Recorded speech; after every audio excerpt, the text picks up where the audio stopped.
Il se pavane en Russie, à faire le zèle devant son maître à penser Vladimir Poutine pour les festivités du 9 mai. Pendant ce temps, dans les provinces du Burkina Faso, le peuple se rallie massivement aux mouvements armés. Jusqu'à récemment, on accusait les populations peules de nourrir les groupes armés djihadistes au Burkina Faso.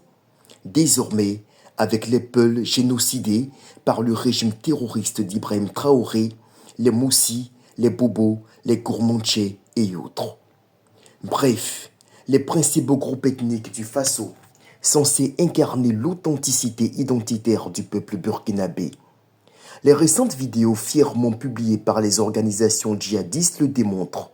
Les combattants s'expriment aisément dans les langues jugées de pure souche.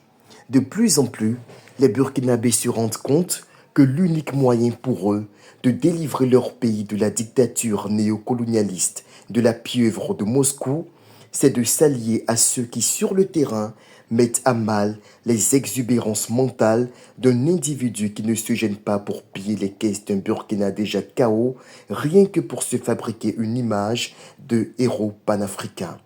Un vrai bouffon. Stratégiquement, les djihadistes mettent les bouchées doubles pour se présenter comme une alternative à la tragédie autoritariste qu'incarne la junte du MPSR2.